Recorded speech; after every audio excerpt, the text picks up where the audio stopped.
Welcome to your daily Techpresso. In today's episode, we'll cover some exciting news from Apple, intriguing updates from OpenAI, privacy concerns with Slack, a major EU warning for Microsoft, and a significant legal case involving a former Facebook executive. First, let's dive into Apple's biggest iPhone redesign in 7 years. Apple might introduce the iPhone 17 Slim with a major design change by relocating the rear cameras from the top left corner to the top center. This is expected to be one of the most significant changes since the iPhone X. The new model is also anticipated to be more expensive than the current iPhone 15 Pro Max, which costs $1,199, indicating a high-end pricing strategy. The iPhone 17 Slim is rumored to feature improvements such as an aluminum chassis, a pill-shaped cutout for selfie cameras, and the latest A19 Bionic chip, making it a premium and thinner device compared to existing models. Next, let's talk about ChatGPT, the popular AI from OpenAI, which can now speak with a human-like feminine voice. This announcement, however, was overshadowed by the resignation of co-founder and chief scientist Ilya Sutskever and his co-team leader John Leake.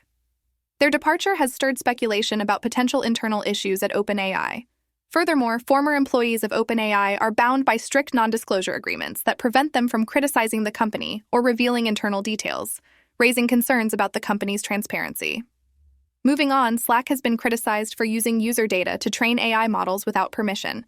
It was revealed that Slack used messages, files, and other user data to develop AI features without asking for user consent or providing prior notice. This disclosure came to light after a user brought it up on Twitter, prompting widespread backlash and concerns about data privacy and security. In response, Slack acknowledged the data usage but stated that this data does not go toward their premium AI tools. Critics have emphasized the default opt-in approach and inconsistencies in Slack's policies. Now the EU is putting pressure on Microsoft with a billion-dollar fine threat over AI misinformation. The EU Commission demands that Microsoft submit internal documents on the risks of generative AI in Bing, which includes false information and deepfakes. This comes after Algorithm Watch discovered that the integration of generative AI into Bing has resulted in misinformation and bizarre user experiences, especially concerning elections.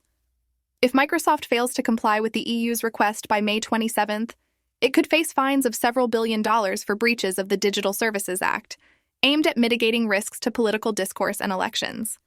Lastly, a former Facebook executive, Furlow Smiles, has been sentenced to over 5 years in prison for stealing millions through a fraud scheme involving corporate credit cards. She funneled money from Facebook's corporate credit cards to associates, who then returned most of the funds to her using various payment methods like PayPal, Venmo, and Cash App. Besides her prison sentence, Furlow Smiles was ordered to pay almost $5 million in restitution to Facebook, now Meta, and an additional $121,000 to Nike, where she also committed fraud during a brief employment. Thank you for listening, and see you tomorrow for the Daily Techpresso.